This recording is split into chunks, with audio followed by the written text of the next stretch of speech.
Assalamualaikum warahmatullahi wabarakatuh. Balik lagi di alur cerita buku harian seorang istri untuk episode malam ini 10 Januari 2022 hanya di SCTV 1 untuk semua.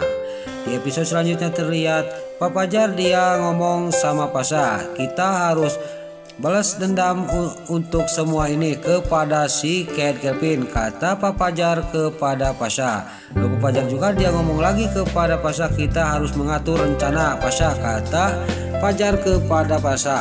Lalu Pasha juga dia juga ngomong kepada Pak Fajar, saya setuju, saya akan mengerahkan anak buah saya, kata Pasha kepada Pak Fajar. Di sini juga Pak Fajar sama Pasha juga akan merencanakan untuk menjebak si Kevin. Lalu terlihat di keluarga Buana di sini si Broko Kroni dia lagi push up. Dia pas lagi push up di sini dia datanglah Suketi. Lalu terlihat Suketi juga merayu dan dia juga memuji-muji si Broko Kroni. Tiba-tiba di sini Suketi juga dia melihat kalung yang ada gantelnya cincinnya Mbak Lia. Di sini juga Suketi juga dia merebut kalung itu. Tiba-tiba kakinya Suketi pakojot sama kakinya si Broko Kroni. Terjadilah nyuksruk dia berdua patumpuk-tumpuk di teras. Di sini pas dia lagi patumpuk-tumpuk datanglah si Lipia yaitu macan betina yaitu istrinya si Broko Kroni. Si Lipia juga dia menjerit sambil memanggil kepada si Broko Kroni. Terlihat si Lipia juga sangat marah kepada Suketi dan Suketi juga dipukulin oleh si Lipia dan Suketi juga dia tidak mau meladeni si Lipia. Dia juga pergi dari hadapan si Lipia sama si Broko Kroni. Terlihat di sini Mbak Lia yang dia akan ke kantor Cahaya Nanda, pas di tengah jalan dia lupa dia mau mengembalikan jasnya Dewa. Tiba-tiba dia yang lagi jalan kaki, di sisi lain si Nurus Tunjung, si Priska sama si Alia si Ratel dia melihat Mbak Lia lagi berjalan, dia juga akan merencanakan kejahatannya, dia juga akan nyerempet Mbak Lia. Mbak Lia tidak sadar bahwa ada mobil hitam yang akan mencelakakan dirinya yaitu si Alia si Ratel. Tiba-tiba Mbak Lia juga langsung diserempet oleh mobilnya si Alia si Ratel, tapi dia juga langsung loncat dari jalan ke pinggir. Tapi di sini kakinya dia pakojot sama trotoar dan dia juga terjatuh dan kepalanya dia kena batu dan terjadilah Mbak Lia juga pingsan. Lalu si Nurus Tunjung, si Alia si Ratel, Mbak Lia yang sudah jatuh dan pingsan dia juga malah berhenti di sana. Dia kelihatannya sangat senang melihat Mbak Lia terjatuh dan langsung pingsan. Dia tidak sadar, tiba-tiba datanglah warga. Lalu warga juga di sini sangat marah kepada si Alia si Ratel sama si Nurus Tunjung si Priska. Terlihat si Nurus Tunjung si Priska sama si Alia si Ratel juga dia panik karena warga dia akan menghancurkan mobil dirinya. Dia juga langsung dia pergi dari tempat itu. Tapi ada banyak di sana warga yang melihat BM mobilnya si Alia si Ratel.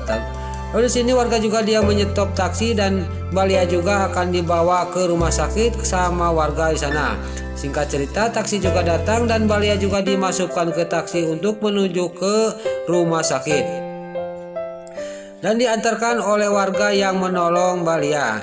Pas di dalam mobil di sini Mbak Lia juga memanggil-manggil nama Fajar. Lalu warga juga yang mengantarkan Mbak Lia di sini dia juga sangat kaget siapa Fajar itu, kata ibu ini yang menolong Mbak Lia. Lalu di sini terlihat dia juga sambil pandang-pandangan yang menolong Mbak Lia itu, saya juga tidak tahu siapa Fajar itu, mungkin itu suaminya, kata ibu ini yang menolong Mbak Lia. Lalu di sisi lain terlihat di keluarga Buana si Broko Kroni pagi-pagi dia mau pergi ke kantor, tiba-tiba dipanggil Nana. Nana juga di sini merayu-rayu kepada si Broko Kroni karena dia tahu akan mengambil cincin yang dibikin gantel kalung di lehernya.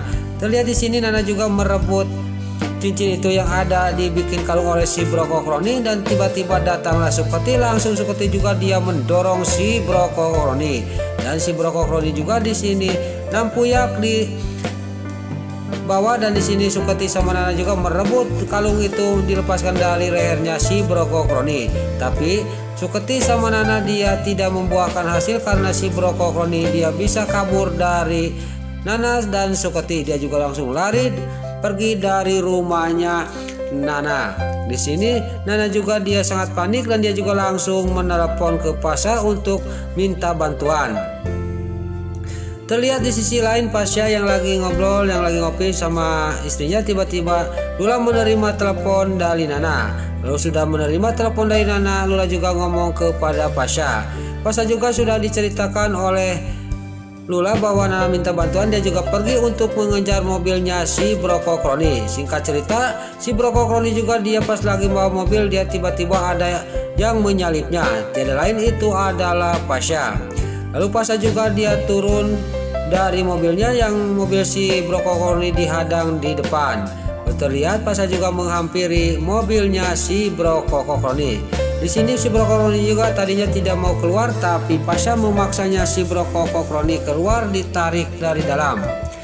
Di sini si Broko Kroni juga lagi-lagi dia juga kayak iya aja dia akan melawan kepada Pasha. Dia mengeluarkan jurus gagak kelak, yaitu kayak burung terbang. Tapi Pasha bukannya dia malah tertawa dan langsung dihajar si Broko Kroni sambil mau mengambil kalung itu. Tiba-tiba di sisi lain datanglah si Kehead Kevin. Dia melihat si Cat Tony lagi dipukulin oleh Pasha. Dia juga keluar dari mobil itu.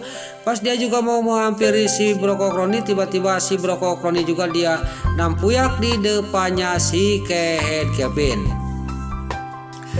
Lalu si Broko Kroni juga dia bangun dari dari bawah, dia juga langsung berdiri minta tolong kepada si Kehead Kevin. Lalu Pasha juga langsung menghampiri lagi si Broko Kroni untuk mengambil kalung itu. Tapi di sini si Kehead Kevin langsung menendang Pasha dan Pasha juga langsung mengajungkel ke bawah. Dan terlihat Pasha juga ngomong sambil nunjuk kepada si Kehead Kevin, "Kamu itu jangan ikut campur, ini urusan saya sama si Broko Kroni Kevin," kata Pasha kepada si Kehead Kevin. Lalu terlihat si Kehead Kevin dia lagi ngobrol sama si Kehead Kroni. Di sini dia juga memaksa meminta kalung yang ada cincinnya itu. Lalu si Kehead Kevin juga mengambilnya. Dan terjadilah di sini Pasha sama si Kehead Kevin berkelahi, dan terjadi di sini si Kehead Kevin juga dibikin babak belur lagi oleh Pasha, dan Pasha juga bisa mengambil kalung yang ada gantelan cincinnya Papajar di tangannya si Kehead Kevin. Lalu si Kehead Kevin juga di sini nggak bisa bergerak, dia juga langsung dihajar oleh Pasha. Lalu Pasha juga sudah mendapatkan kalung itu yang ada cincinnya, dia juga langsung pergi dari tempat itu menuju ke mobilnya untuk dikasihkan kepada Nana. Lalu si Broko Kroni dia panik, dia juga langsung menghampiri si Kehead Kevin yang lagi balideg, dia juga lagi kokoloyokan karena dihajar oleh Pasha. Tiba-tiba si Broko Kroni dia memarahin si Kehead Kevin. Sontak si Kehead Kevin juga dia langsung menunjuk si Broko Kroni sambil menghajar mukanya si Broko Kroni. Dan si Kehead Kevin juga dia pergi dari tempat itu meninggalkan si Broko Kroni. Lalu di sisi lain Nana yang lagi menunggu Pasha, nggak lama kemudian Pasha juga datang. Di sini Nana juga sangat senang karena Pasha sudah datang. Nana juga langsung menanyakan kepada Pasha bagaimana dapat cincin itu. Pasha, kata Nana kepada Pasha. Pasha juga dia langsung mengasihkan cincin itu kepada Nana. Terlihat Nana juga sangat senang karena cincinnya Balia sudah bisa didapatkan dari si Broko Kroni oleh Pasha. Lalu Nana juga dia bilang terima kasih kepada Pasha, dan Pasha juga langsung pergi dari hadapannya Nana. Lalu terlihat di sisi lain di sini Balia juga yang dibawa warga ke rumah sakit yang keadaan masih pingsan. Di sini suster juga nanya kepada ibu itu yang telah menolong Balia, siapa keluarganya di sini? Kata suster kepada warga itu, "Saya belum tahu, kita lihat aja di HP-nya," kata warga itu. Di sini terlihat Balia juga masih belum sadar. Lalu di sisi lain terlihat di sini Nana juga dia langsung naik taksi untuk menuju ke kantor Cahaya Nana untuk mengasihkan cincinnya Balia. Lalu di sini dia salah naik taksi, itu adalah komplotan penjahat. Di sini penjahat itu juga dia pas di lampu merah dia mengode temannya yang ada di luar. Lalu datanglah dua preman dan langsung masuk ke taksi di mana Nana ada. Nana juga sangat kaget dan dia juga berontak untuk melepas dari sana. Tiba-tiba dia melihat kunci roda di dalam taksi itu. Dia juga langsung mengambil kunci roda itu dan langsung dihajar dua preman itu sama kunci roda sampai 6 puyak. Nana juga berhasil keluar dari taksi itu dan dia juga lari. Tapi di sini preman itu juga langsung mengejar Nana kemana Nana pergi. Singkat cerita di sini, Nana juga pas dia lari ke jalan yang buntu dan preman itu juga menemukan Nana. Lalu Nana juga di sini dompetnya Nana sama tasnya juga direbut oleh preman itu. Lalu Nana juga dia minta tolong ke warga yang ada di sana. Singkat cerita di sini warga juga dia langsung menghampiri Nana dan menolong Nana. Di sini preman itu dia tidak bisa berkutik lagi, dia juga langsung kabur dari tempat itu dan barang-barang Nana juga tidak ada yang hilang. Dia juga selamat semua dan preman itu juga langsung pergi dari hadapannya Nana. Lalu preman itu sudah pergi, di sini warga juga dia pergi dari hadapannya Nana karena barang-barangnya Nana juga tidak ada yang hilang. Lalu Nana juga di sini akan langsung melangsungkan perjalanannya untuk menuju ke kantor Cahaya Nana. Dia tapi tidak naik taksi, dia menaik ojek. Nah, itulah alur cerita buku harian seorang istri untuk episode malam ini 10 Januari 2022 hanya di SCTP 1 untuk semua. Sebelum ingin pamit, yuk kita doakan para pemain dan kru BSI semoga diberi kesehatan. Dan jangan lupa kita doakan sinetron buku harian seorang istri supaya bisa bertengger terus di rating nomor 1. Amin. Dan juga sebelum ingin pamit, bagi dulur-dulur, mama, tante-tante, bunda-bunda dimanapun Anda berada yang baru bergabung dengan channel ini, jangan lupa tekan tombol like, komennya, dan subscribe-nya. Dan jangan lupa nyalakan lonceng notifikasinya juga ya guys. Sebelum Mimin pamit, Mimin mohon maaf kalau ada salah-salah kata dan kata-kata Mimin baelol lobati soledat karena Mimin tos ngamudah. Mimin mohon maaf. Sekarang Mimin pamit. Wassalamualaikum warahmatullahi wabarakatuh. Salam sehat selalu dimanapun Anda berada. Terima kasih.